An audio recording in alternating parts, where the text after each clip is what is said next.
Sebelum kita mulai ibadah online kita, mari kita menghadap Tuhan dengan segenap hati, segenap kekuatan kita. Mari kita minta tuntunan Tuhan. Bapa dalam sorga, terima kasih satu minggu lagi Tuhan penyertaan dalam hidup kami. Kami bersyukur Tuhan, kami datang lagi hari ini dalam ibadah online. Kami bawa ibadah ini, kami tabiskan di dalam nama Bapa, Putra, dan Roh Kudus, di dalam nama Tuhan Yesus. Amin.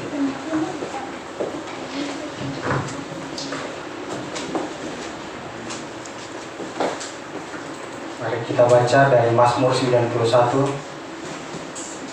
Dalam lindungan Allah. Orang yang duduk dalam lindungan yang maha tinggi dan bermalam dalam naungan yang maha kuasa akan berkata kepada Tuhan, tempat perlindunganku dan kubu pertahananku, Allahku yang kupercayai. Sungguh dialah yang akan melepaskan engkau dari jerat penangkap burung, dari penyakit sampar yang busuk. Dengan kepaknya ia akan menundungi engkau. Di bawah sayapnya engkau akan berlindung. Kesetiaannya ialah perisai dan pagar tembok.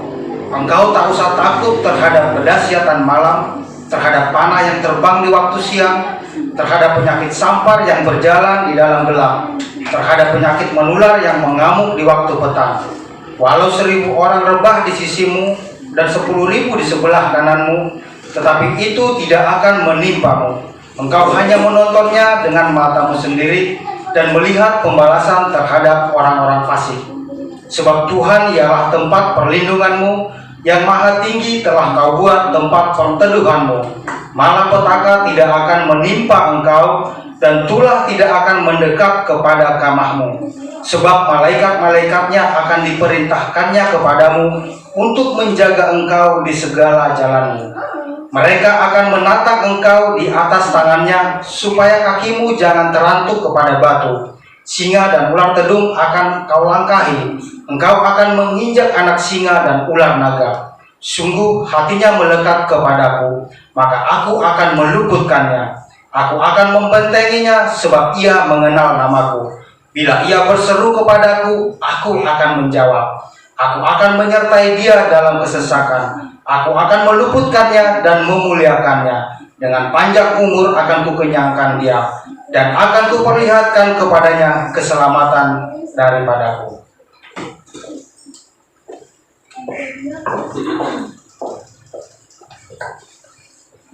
Haleluya. Shalom Bapak Ibu Saudara yang kasih dalam Tuhan. Shalom. Haleluya. Kita bersuka cita hari ini kita kembali memasuki bulan yang baru. Saudara yang kasih, percaya kalau bulan yang memasuki bulan baru, kita pasti diberkati dengan berkat yang baru dan luar biasa. Amin. Mari sama-sama kita mengimani itu, bahwa pemeliharaan Tuhan senantiasa ada pada kita. Amin. Haleluya. Mari sama-sama kita bangkit berdiri. Kita mulai ibadah kita hari ini. Mari fokus sama Tuhan. Bawa hatimu, bawa tubuhmu, segenap jiwamu kepada Tuhan. Haleluya. Terima kasih Tuhan Yesus. Terima kasih buat hari ini Tuhan. Kami memasuki bulan yang baru, musim demi musim. Kami percaya penyertaan Tuhan ada pada kami. Haleluya. Mari sama-sama kita naikkan pujian ini di hadapan Tuhan. Saudara yang kekasih,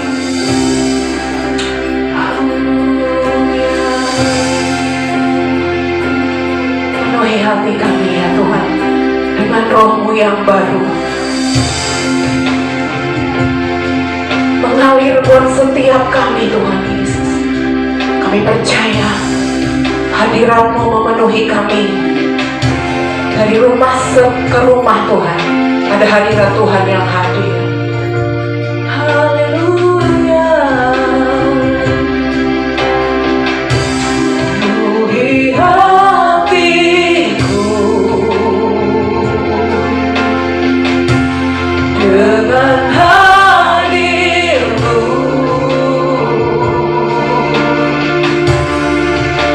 Ku rindu memandang wajah-Mu, oh Tuhan, di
Tuhan.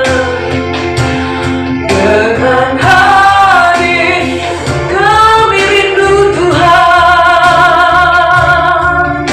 ku rindu memandang wajah-Mu oh Tuhan, di dalam kekudusan-Mu bawa kami Tuhan, bawa ku dekat.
Kami mau menyanyikan kemuliaan bagi Tuhan.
Sungguh indah, tiada taranya dalam hidup kami. Thank you Lord. Terima kasih buat segalanya. Terpuji Kau di tempat yang maha tinggi. Haleluya. Mari Engkau yang di rumah, Engkau yang di mana saja, sama-sama katakan dengan iman. Amin. Haleluya. Haleluya. Saudara bersukacita di dalam hadirat Tuhan. Amin. Saudara dipulihkan di dalam hadirat Tuhan. Amin. Mari lebih lagi engkau sungguh-sungguh menyembah Dia hari-hari ini, saudara yang kekasih. Karena badai boleh ada, tetapi jangan pernah luntur cinta kita sama Tuhan. Amin. Sebab hanya Dialah kekuatan kita. Haleluya. Dia telah mati buat saudara dan saya. Hari ini rasakan kemenangan yang luar biasa dari Tuhan.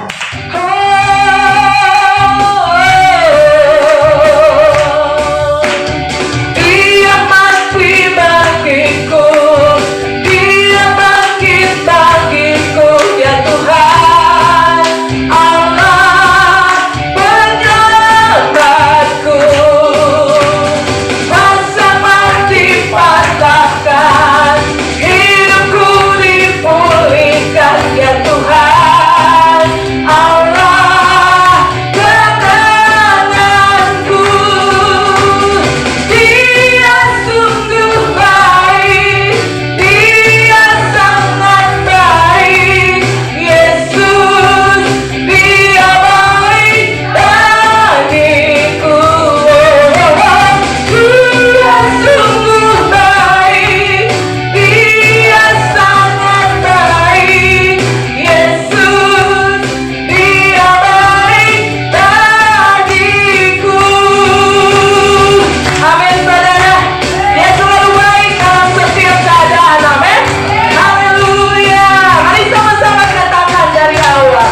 Dia pasti bagiku, Dia bangkit bagiku, ya Tuhan Allah penyelamatku. Masa mati patahkan, hidupku dipulihkan, ya Tuhan Allah kemenanganku. Dia sungguh baik, Dia sangat baik, Yesus Dia baik bagiku. Dia sungguh baik, Dia sangat baik, Yesus Dia baik bagiku. Yesus Dia baik bagiku. Haleluya. Dia tetap baik, Dia tidak pernah berubah dulu sekarang dan selamanya. Amin. Dia selalu baik apapun keadaan saudara, Dia selalu baik. Amin. Amin. Haleluya. Mari sama-sama katakan kembali. He is so good to you. He is so good to me. Jesus, He's so good to you. Mari tunjuk keluargamu, tunjuk saudaramu. He is so good to you. He is so good to me. Jesus, He's so good to you. Katakan Dia sungguh baik, Dia sungguh baik, Dia sangat baik, Yesus Dia baik bagiku. Dia sungguh baik, Dia sangat baik, Yesus Dia baik bagiku.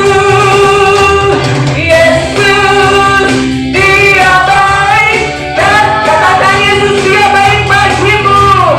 Yesus Dia baik bagimu.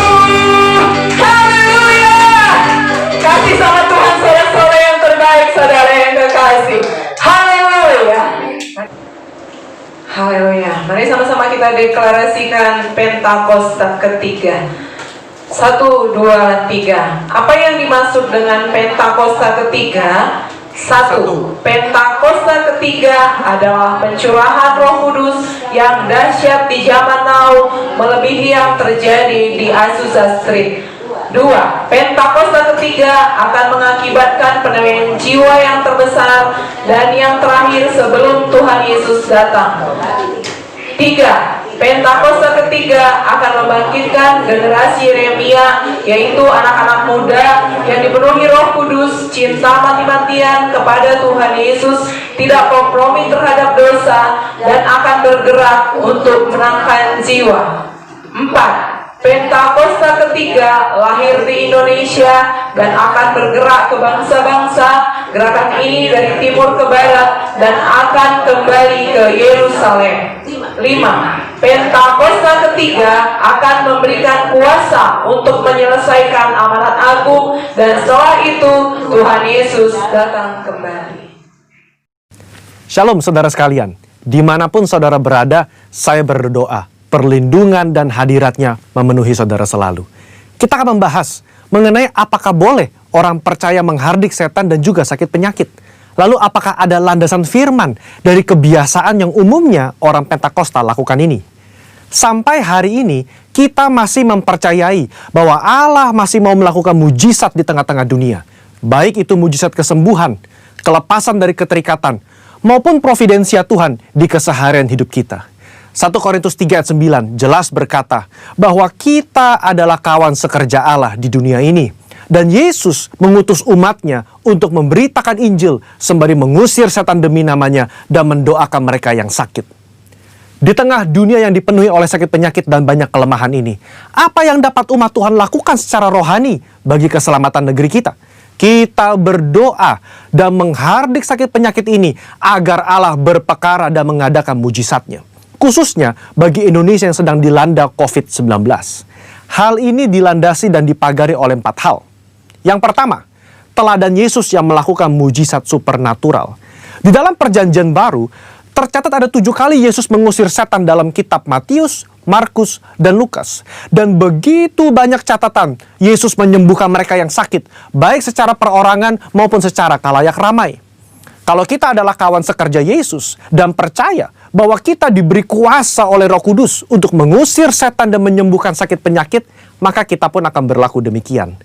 Pengetahuan Alkitab kita akan lebih kuat jika disertai oleh pengalaman iman yang sama. Kita membaca bahwa Yesus sering melakukan kesembuhan. Dia memberikan kuasa yang sama kepada para murid, seperti di dalam Lukas pasal yang 9 ayat yang pertama. Dikatakan, maka Yesus memanggil ke-12 muridnya, lalu memberikan tenaga dan kuasa kepada mereka untuk menguasai setan-setan dan untuk menyembuhkan penyakit-penyakit.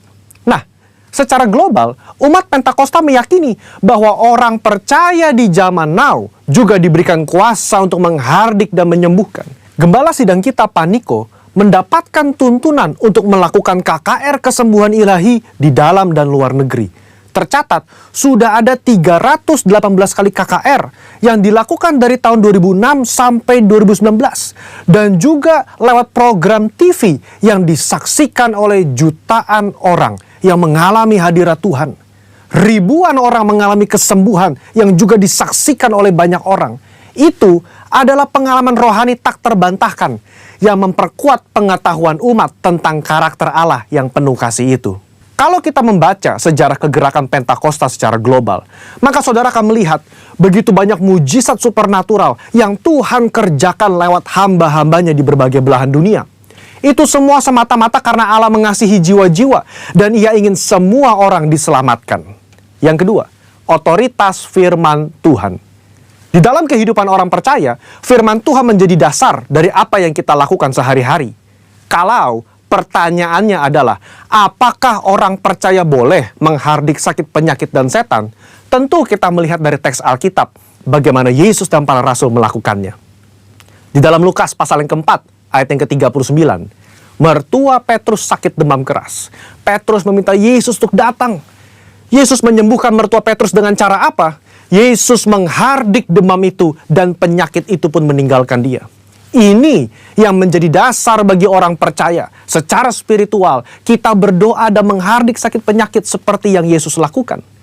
Di dalam Yohanes pasal ke-14 ayat yang ke-12 juga dikatakan bahwa orang percaya akan melakukan pekerjaan-pekerjaan yang Yesus lakukan. Bahkan pekerjaan yang lebih besar lagi. Pekerjaan ini mencakup mujizat-mujizat yang Yesus lakukan, karakter kerendahan hati yang Dia tunjukkan, dan kasih yang diberikan kepada orang-orang yang membutuhkan. Inilah yang menjadi dasar bagi orang percaya untuk melangkah dengan iman di atas dasar janji firman Tuhan. Poin yang ketiga, ketaatan kepada pemerintah. Ketika gereja mengajak umatnya untuk berdoa syafaat bagi negeri ini, bukan berarti kita tidak mentaati pemerintah dalam melakukan physical distancing atau memakai masker. Roma 13 jelas mengajarkan bahwa orang percaya diminta untuk taat dan patuh kepada pemerintah sebagai hamba Allah di dunia untuk kebaikan kita. Dalam konteks pandemi COVID-19, maka ketika kita berdoa, menghardik pandemi ini agar cepat selesai, pada saat yang bersamaan, kita juga mentaati peraturan pemerintah dalam mematuhi protokol kesehatan. Poin yang keempat, menantikan waktunya Tuhan. Ketika kita berdoa syafaat dan melakukan tindakan iman seperti menghardik hal semacam ini, tidak terlepas dari kedaulatan Tuhan. Iman yang rasional membuat kita terus-menerus berdoa dan berharap hanya kepada Tuhan, sembari mengetahui bahwa jalan manusia bukan jalannya Tuhan. Rancangan manusia bukan rancangannya Tuhan. Contoh, ketika Daud berdoa dan berpuasa demi anaknya yang sakit, sebagai penghakiman Tuhan atas hubungannya yang salah dengan Batsheba, dia melakukannya dengan tidak jemu-jemu. Tetapi ketika Tuhan berkata lain dan anak itu harus mati, maka Daud segera bangkit. Dia makan dan kembali beraktivitas. Apa yang dapat kita pelajari? Orang percaya diminta untuk terus berdoa dengan tidak jemu-jemu. Tetapi jawaban final ada di tangan Tuhan.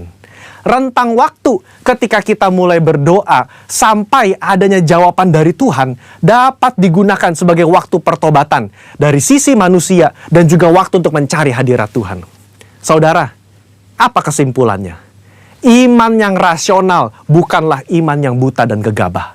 Iman yang melibatkan akal budi dan pikiran kita sangat diperlukan dalam meresponi pandemi COVID-19 ini. Kita tetap mempercayai mujizat Allah di tengah bangsa kita.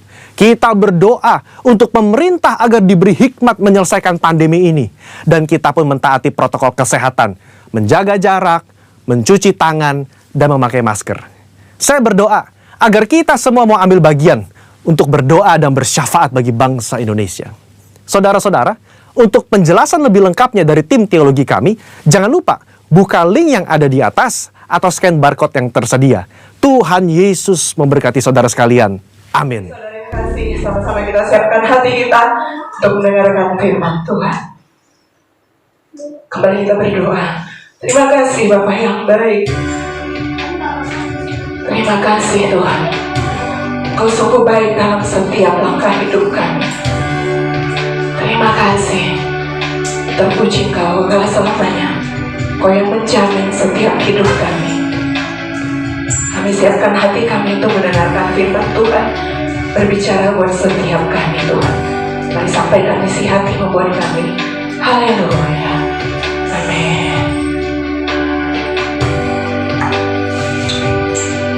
Haleluya. Mari siapkan hatimu untuk mendengarkan firman Tuhan. Bila Kau izinkan sesuatu terjadi, ku percaya semua untuk kebaikanku. Bila nanti telah tiba waktumu, ku percaya kuasa-Mu memulihkan hidupku. Sekali lagi dari awal katakan,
sesuatu-Mu yang terbaik dalam kehidupan kami.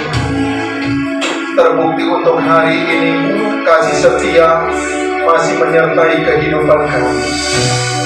Hari ini kami sungguh bersyukur ya Bapa buat kesempatan yang boleh kami nikmati, kekuatan nafas kehidupan yang boleh kami rasakan sampai hari ini ya Bapa.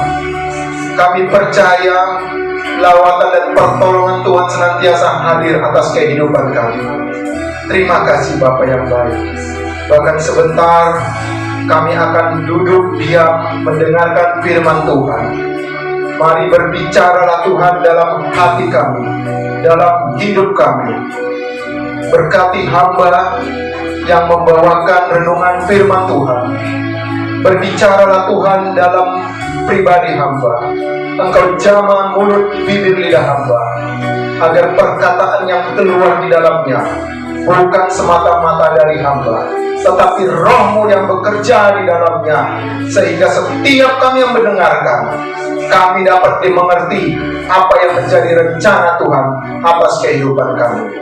Terima kasih Bapa, terima kasih Tuhan Yesus. Dalam nama Tuhan Yesus, mari yang kita siap mendengarkan firman Tuhan, sama-sama kita katakan amin.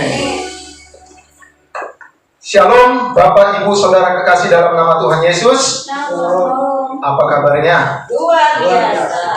Kita percaya Allah kita Allah luar biasa, sehingga hari ini kita juga menjadi umat-umat yang luar biasa. Kita bersyukur hari ini kita memasuki minggu yang pertama di bulan yang ke-11. Begitu banyak pertolongan Tuhan berikan atas kehidupan kita dari awal tahun sampai dengan bulan yang ke-11 ini.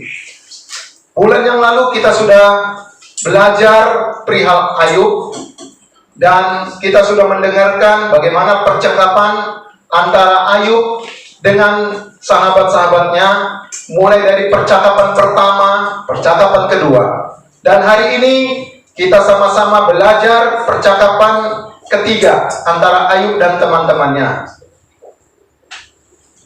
Hari ini kita membuka firman Tuhan di Ayub pasal ke-22 sampai pasal yang ke-27.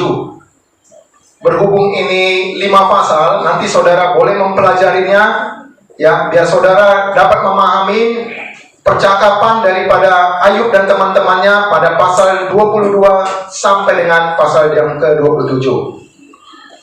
Saudara kekasih dalam nama Tuhan Yesus, apakah Anda atau saudara pernah mengalami suatu kerugian atau kehilangan sesuatu yang Anda cintai, atau sesuatu usaha yang Anda geluti, kemudian Anda dipersalahkan oleh karena kesalahan tersebut? Ya, sekali lagi, apakah Anda mengalami kerugian atau kehilangan sehingga Anda disalahkan dalam permasalahan tersebut? Mungkin beberapa tokoh-tokoh agama yang rohaniawan, ya contoh salah satu di kita di gereja, mungkin para diaken, diakonas, dan lain sebagainya, menuduh bahwa kerugian atau kehilangan yang terjadi dalam kehidupan kita oleh karena dosa-dosa kita, ya, dosa-dosa kita yang kita lakukan. Dan mungkin mereka berkatakan bahwa penderitaan yang kita alami ini disebabkan karena kelalaian kita tidak berbuat baik kepada fakir miskin, janda-janda, bahkan orang-orang yatim piatu, atau saudara-saudara atau sahabat-sahabat kita yang lain. Nah, apa yang Anda lakukan atau saudara lakukan di saat Anda tidak melakukan kesalahan tersebut, tetapi Anda dituduhkan hal-hal yang tidak pernah Anda lakukan? Nah, untuk itu hari ini kita belajar dari percakapan Ayub dan sahabat-sahabatnya, di mana Elifas mengutarakan pendapatnya perihal situasi apa yang dialami oleh Ayub. Elifas memiliki pemahaman bahwa sesungguhnya manusia di hadapan Allah tidak ada artinya, atau sama sekali tidak berguna. Bahkan akal budinya hanya mementingkan kepentingan sendiri. Nanti saudara baca di ayat 22. Elifaz sangat yakin bahwa penderitaan yang dialami oleh Ayub itu merupakan dosa yang besar. Artinya, Ayub itu tidak takut akan Tuhan. Atau dikatakan Ayub itu hidupnya tidak saleh. Seperti apa yang dibahas di ayat yang pertama, di pasal yang pertama. Nah, Elifaz menuduh bahwa Ayub berdosa besar karena dia dan saudara-saudaranya menerima gadai atau merampas pakaian orang-orang yang melarat. Di sini dituduhkan bahwa Ayub tidak memperhatikan orang-orang yang menderita. Nah, bagi Elifaz, orang yang benar tidak mungkin hidupnya menderita. Apalagi menderita seperti yang Ayub rasakan. Atau kata lain, orang yang menderita pasti karena berdosa. Nah, Elifaz menasihatkan Ayub untuk senantiasa berlaku ramah kepada Tuhan. Bahkan dia diminta supaya menerima firman Tuhan dan menaruh dalam hatinya, mempelajari dalam-dalam. Bahkan Elifaz tidak segan-segan menyuruh Ayub untuk bertobat, untuk merendahkan diri di hadapan Tuhan. Nah, saudara kekasih dalam nama Tuhan Yesus, sering sekali penderitaan ini dihubungkan dengan keberdosaan manusia. Hal ini memang bisa saja terjadi. Namun tidak semua penderitaan itu karena dosa manusia. Seperti yang disampaikan atau yang dialami oleh Ayub. Penderitaan yang dialami Ayub atas izinnya Tuhan. Atas izin Tuhan. Nah, oleh karena itu mari kita melihat kalau ada orang-orang sekitar kita yang menderita. Orang-orang yang sekitar kita khususnya anak-anak Tuhan mengalami seperti yang dikatakan, yang diderita oleh Ayub. Kita jangan secepat-cepat seperti Elifaz, langsung menghakimin, langsung menuduh bahwa orang tersebut adalah orang yang berdosa. Tetapi mari kita bersama-sama untuk memberikan penghiburan kepada saudara-saudara kita, penguatan iman supaya ia tidak pernah atau jauh dari Tuhan. Saudara kekasih dalam Tuhan Yesus, di sini Ayub merasa kewalahan atas tuduhan daripada sahabat-sahabatnya. 3 sahabatnya, Elifaz, Bildad, dan Zofar, semuanya menuduhkan yang tidak pernah dilakukan oleh Ayub. Ia merasa kewalahan untuk menghadapi tuduhan sahabat-sahabatnya setelah ia merasa kehilangan penghidupannya. Ya, bahkan kesehatannya seperti kita ketahui terganggu. Saudara-saudaranya atau keluarganya, anak-anak, istrinya sudah dipanggil Tuhan lebih dahulu daripada dia. Bahkan dia seorang diri. Bahkan lebih daripada itu, ia dituduhkan hal-hal yang tidak dilakukan oleh Ayub. Ya. Namun berilah penghiburan kepada saudara-saudara kita yang mengalami seperti itu. Nah, meskipun Ayub sangat setia atau beribadah kepada Allah, ia merasa Tuhan sedang mengabaikan doa-doanya. Tuhan sedang mengabaikan permohonannya. Seolah-olah Allah tidak pernah hadir dalam pengalaman hidupnya. Ayub mengatakan, nanti saudara baca di Ayub 23 ayat 2-9 itu, di situ dikatakan, ia tidak pernah menemukan Allah kemanapun ia pergi. Ia sudah mencari entah ke utara, ke selatan, timur, dan barat. Tetapi Allah tidak dia temukan. Ia ingin mencurahkan isi hatinya, mencurahkan keluh kesahnya. Tetapi ia tidak menemukannya. Nah, di tengah keputusasaannya, Ayub mendapatkan kekuatan iman. Ia mengatakan di Ayub 23 ayat 10, saudara boleh baca, ya. Di sini dikatakan, karena Allah tahu jalan hidupku, seandainya ia menguji aku akan timbul seperti emas. Sekali lagi, karena Allah tahu jalan hidupku, seandainya ia menguji aku akan timbul seperti emas. Saudara kekasih dalam nama Tuhan Yesus, saudara tahu emas yang suka kita pakai, yang kita gunakan, bagaimana cara pembuatannya sehingga ia murni menjadi emas. Begitu banyak proses di dapur pengapian, ya. Begitu banyak proses supaya ia menjadi murni, keluar menjadi emas. Nah, orang Kristen, ya khususnya anak-anak Tuhan, sering sekali diuji seperti emas tersebut. Begitu banyak proses peleburan, bagaimana begitu banyak pencobaan-pencobaan yang kita alami. Bagaimana dengan kehidupan kita? Apakah kita keluar menjadi seorang pemenang? Apakah iman kita murni keluar seperti emas lewat proses tersebut? Terkadang di tengah jalan kita sudah frustrasi. Oh Tuhan, kenapa saya rajin ibadah, saya berdoa, Engkau jauh, saya sudah mencari Engkau ke gereja ini, semua ibadah sudah saya ikutin, tapi Tuhan, di mana Engkau? Engkau tidak menjawab doa-doa saya. Ya.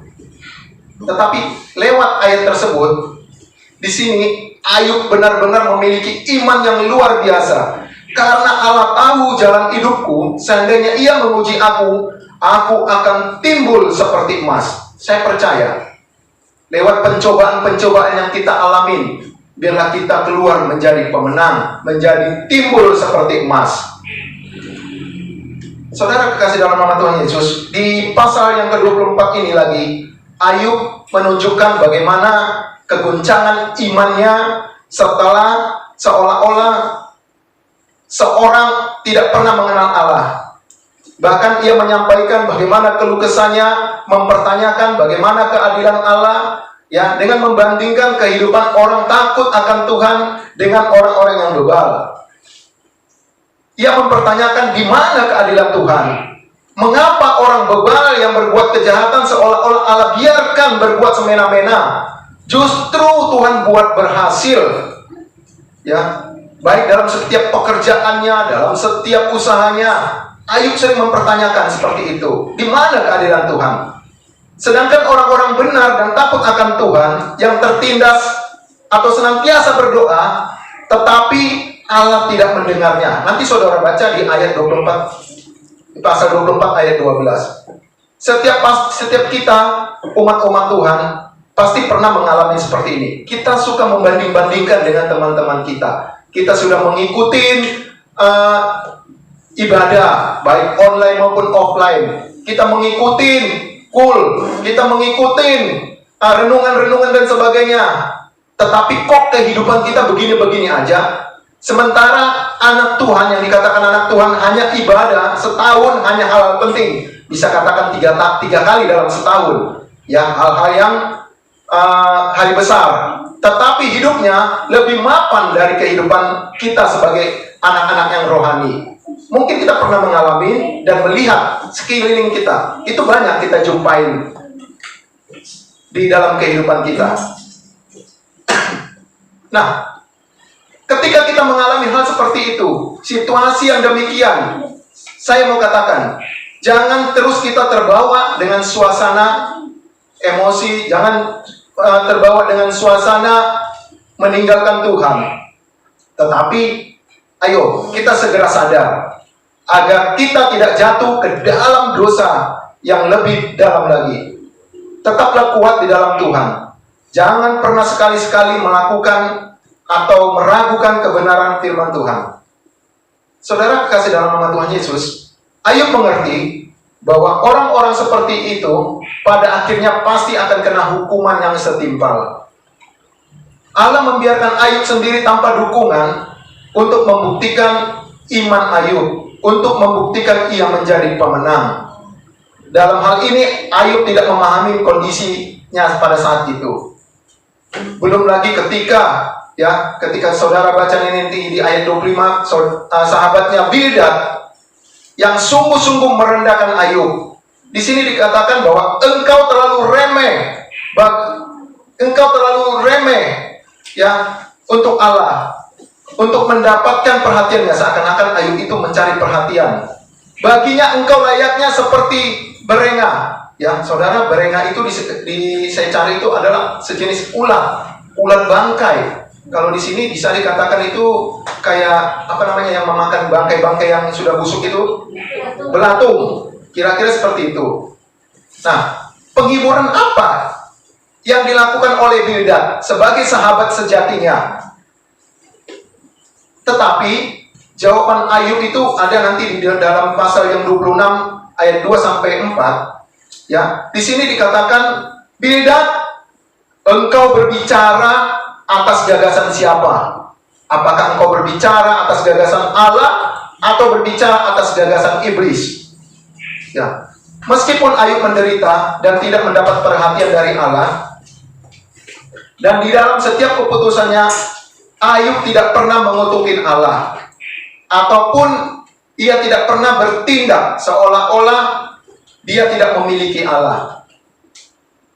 Ayub tetap bertekad untuk tetap bersandar pada hidup yang benar, dan ia percaya bahwa ia akan bebas dari segala tuduhan sahabat-sahabatnya.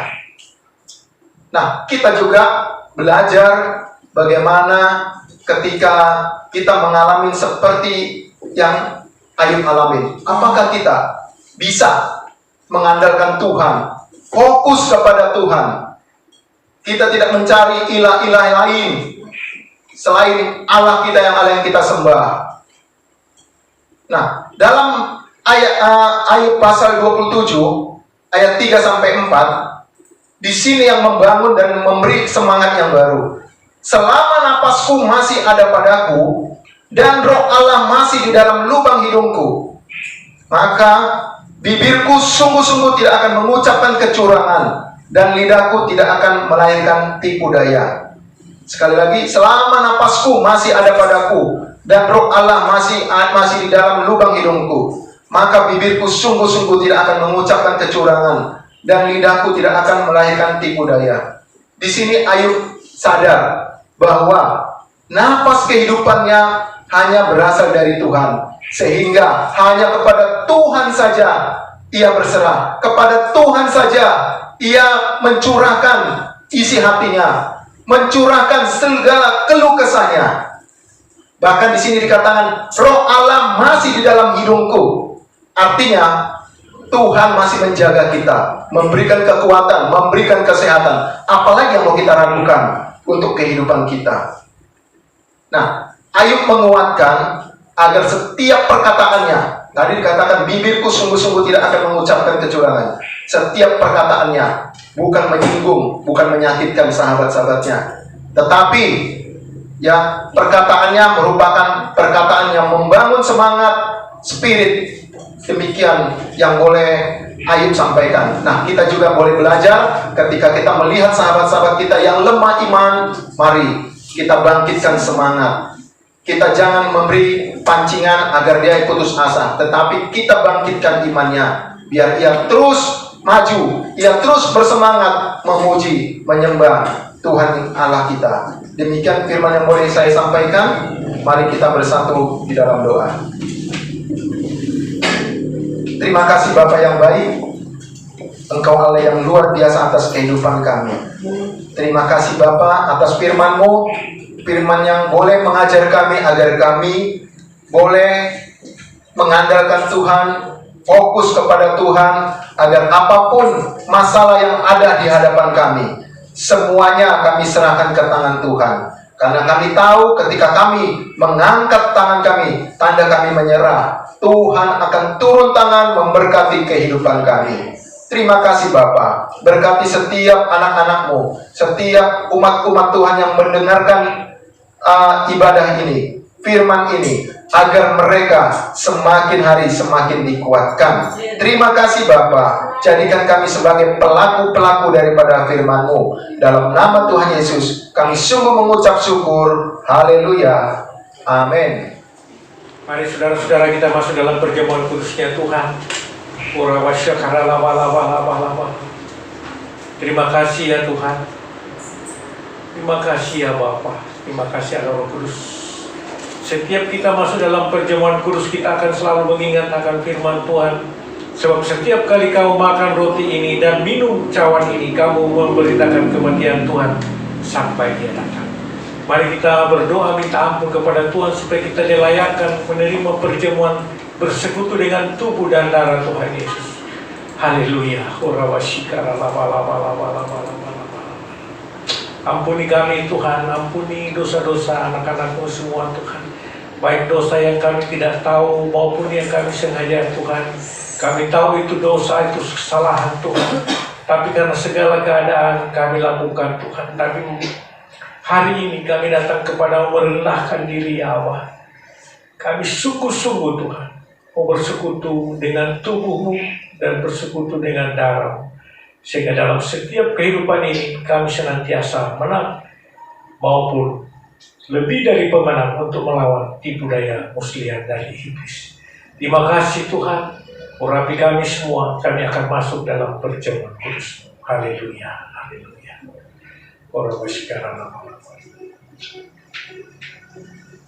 Mari kita angkat roti kita, saudara-saudara, sebab apa yang telah kuteruskan kepadamu, telah kuterima dari Tuhan, yaitu bahwa Tuhan Yesus pada malam waktu Ia diserahkan mengambil roti.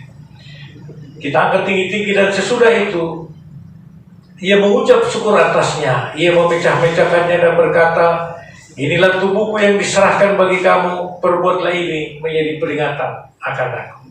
Saudara-saudara, bukankah roti yang kita angkat ini adalah persekutuan kita dengan tubuh Yesus Kristus? Amin. Makanlah di dalam nama Tuhan Yesus.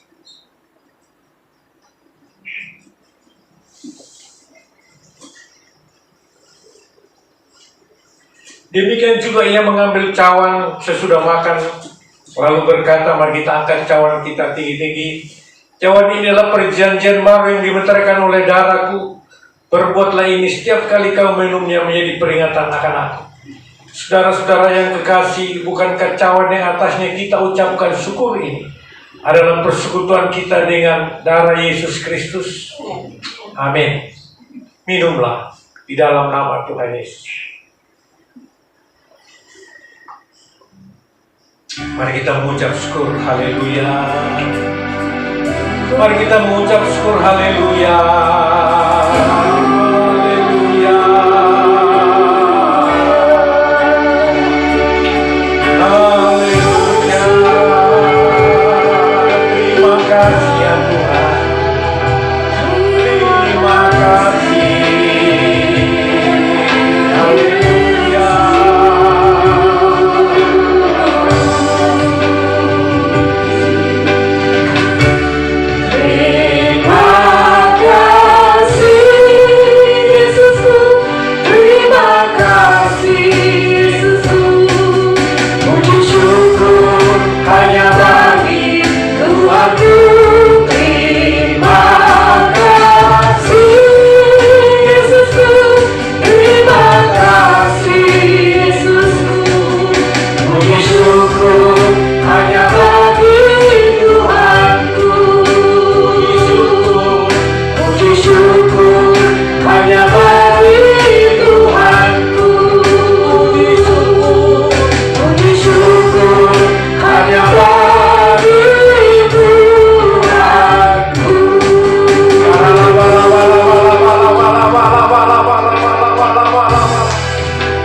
Kuasa perjamuan kudus turun atas jemaat-jemaat yang mengikuti ibadah online ini.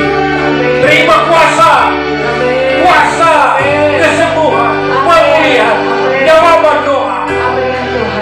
Dalam nama Tuhan Yesus, Kau akan diberkati dan Engkau membawa Yesus dalam hidupmu.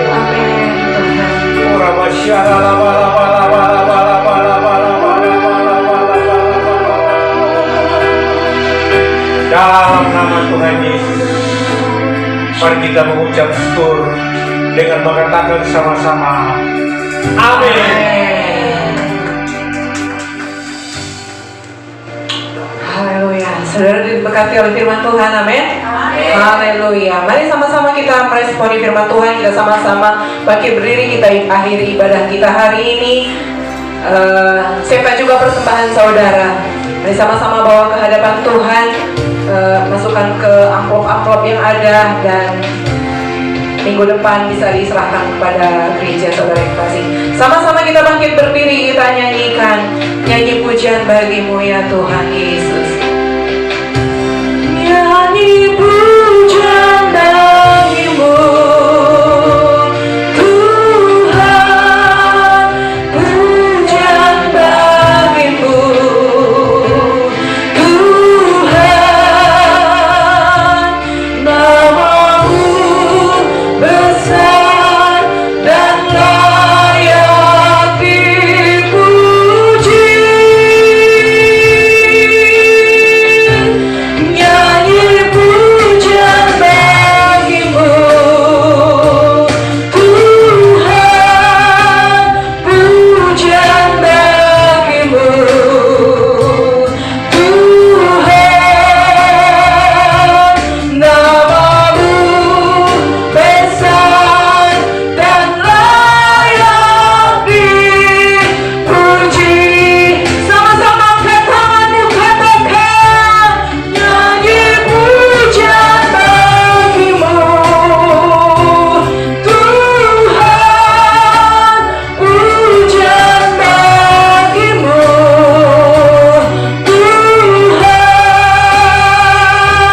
namamu besar dan layak dipuji. Nyanyi pujian bagimu Tuhan, pujian bagimu Tuhan, namamu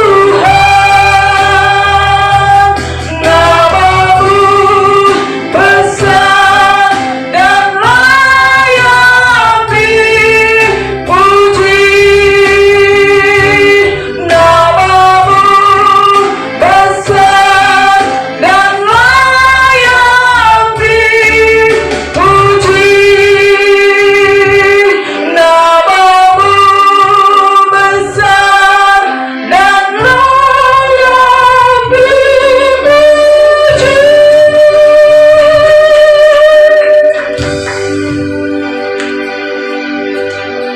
Benar Tuhan Yesus, layaklah Engkau dipuji, diagungkan, dibesarkan, karena Engkau Bapa Allah yang hidup, Yesus Tuhan yang kami sembah, dan Allah Roh Kudus. Kami bersyukur Tuhan, kalau hari ini kami bisa beribadah online Tuhan, itu karena kasih Tuhan yang begitu heran dan ajaib bagi kami. Terima kasih Tuhan Yesus buat penyertaan-Mu Tuhan atas hidup kami.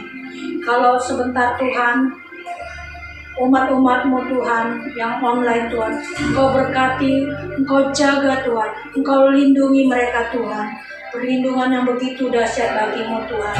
Di saat badai bergoncang pun Tuhan, kami tetap seperti Ayub Tuhan, di mana kami teguh berdiri bersama-Mu, berpengharapan pada-Mu selalu Tuhan. Terima kasih Tuhan buat firman-Mu yang menguatkan kami jemaat-jemaat-Mu Tuhan, biar kami semakin seperti Ayub, berpegang teguh berharap kepada Tuhan Yesus. Terima kasih Tuhan Yesus buat kasih-Mu yang hidup bagi kami. Kami berdoa Tuhan buat Bapak Gembala kami, pembina kami Tuhan, Pendeta Insinyur Niko Netora Jo Tuhan. Engkau berkati dia Tuhan, semakin indah Tuhan Engkau pakai pelayanannya Tuhan. Engkau Tuhan yang diagungkan, ditinggikan Tuhan. Untuk itu Tuhan Yesus, Kau berikan kesehatan padanya Tuhan. Kau berikan panjang umur Tuhan, di mana dia Tuhan melayani, baik di dalam negeri Tuhan maupun di luar Tuhan. Penyertaan-Mu yang agung menyertai dia Tuhan. Terima kasih Tuhan Yesus, Kau berkati keempat wakilnya Tuhan. Kami juga berdoa Tuhan buat Gembala rayon kami Tuhan, rayon 18 Pak Andi Markus Tuhan. Engkau berkati dia Tuhan, tuntunan kasih Tuhan yang begitu melimpah bagi hamba-Mu Tuhan. Kau pakai pelayanannya Tuhan di kota Bekasi Tuhan. Semakin indah Kau buat dia Tuhan, di mana dia Tuhan memenangkan jiwa-jiwa Tuhan di kota Bekasi. selalu Engkau jaga, Kau berikan kesehatan Tuhan. Engkau berkati juga Tuhan keempat wakilnya Tuhan. Kau berkati istrinya juga Tuhan. Kau berkati kedua anaknya Tuhan. Terima kasih Tuhan Yesus.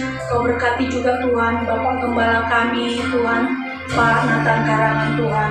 Semakin Kau perindah dia Tuhan di dalam pelayanannya Tuhan di Grand Resident Tuhan. Tuntunan kasih Tuhan yang begitu hidup di dalam kasih-Mu Tuhan. Terima kasih Tuhan, apa setiap perkataan yang dia sampaikan Tuhan adalah kuasa firman yang selalu dia taburkan Tuhan, sehingga Tuhan banyak jiwa dimenangkan, banyak Tuhan orang yang disembuhkan melalui hamba-Mu ini Tuhan, karena Engkau ada di dalamnya Tuhan. Terima kasih Tuhan, Kau berkati hamba-Mu Pak Nathan Tuhan. Kau berkati juga Tuhan Ibu Agnes Tuhan. Kau berkati dia semakin indah Tuhan di dalam dia menjadi Tuhan penolong Tuhan Bapak Nathan Tuhan. Kau berkati Ibu Agnes sebagai ibu rumah tangga yang luar biasa Tuhan. Berkati keluarganya Tuhan. Kau berkati ketiga anaknya, ketiga menantunya, dan keempat cucunya Tuhan. Limpahkan rahmat-Mu Tuhan. Semakin Kau berikan kemenangan demi kemenangan bagi keluarga ini Tuhan. Terima kasih Tuhan Yesus. Kami berdoa juga Tuhan buat Indonesia. Damailah Indonesia Tuhan. Kami percaya Tuhan, tangan kasih Tuhan akan melingkupi Indonesia Tuhan. Dari pulau demi pulau Tuhan, Engkau akan berikan Tuhan pembaharuan yang ajaib Tuhan. Terima kasih Tuhan, Kau berkati juga pemerintahan kami Tuhan. Dari pemerintahan tertinggi Tuhan sampai terendah Tuhan. Engkau berkati juga Tuhan Bapak Presiden kami Tuhan, Pak Presiden Jokowi Tuhan. Engkau limpahkan rahmat-Mu Tuhan. Kuatkan dan teguhkan dia Tuhan di dalam melayani rakyat Indonesia Tuhan. Banyak goncangan-goncangan yang sekarang ini Tuhan. Untuk itu Tuhan kami percaya Tuhan, tangan kasih Tuhan akan menuntun membawa Indonesia semakin jaya Tuhan. Terima kasih Tuhan Yesus. Kami berdoa Tuhan buat semuanya Tuhan. Kami berdoa Tuhan buat COVID-19 Tuhan. Kami percaya Tuhan, badai yang begitu hebatnya Tuhan, Engkau sudah hadir Tuhan. Untuk itu Tuhan kami percaya, kami perkatakan Tuhan dengan kuasa darah Yesus, hai virus corona tenang dan diam. Dan begitu juga Tuhan kami percaya Tuhan bahwa kami tidak akan mengalami resesi global dunia Tuhan, karena tangan kasih Tuhan membawa Indonesia di dalam damai Tuhan. Terima kasih Tuhan, terima kasih Tuhan. Sebentar Tuhan kami mau menerima berkat daripada Tuhan. Biar tangan kasih Tuhan yang memimpin kami, dan kami selesaikan ibadah kami Tuhan, dan rahmat Tuhan yang selalu menuntun membawa jemaat-jemaat Tuhan. Terima kasih Bapa, kami terima berkat-Mu.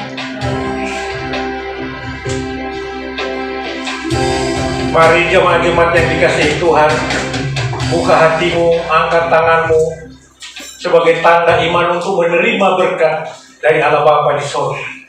Berkat kasih karunia damai sejahtera sukacita yang berlimpah-limpah dari Bapa kita di sorga turun atasmu di dalam putranya Yesus Kristus Tuhan, dan persekutuan dengan Allah Roh Kudus akan senantiasa menuntun hidupmu, menyertai engkau, keluar masukmu akan dipelihara, dan menyertai engkau, memberkati engkau dalam pekerjaan, dalam usaha, dalam keluarga, bahkan kemanapun engkau pergi dibuat berhasil. Di dalam nama Yesus Kristus Tuhan, kita yang sudah terima berkat Tuhan sama-sama katakan amin. Kasih Tuhan tak berkesudahan, tak habis-habisnya rahmat-Nya, selalu baru setiap pagi, besar setiamu.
memberkati kita semua.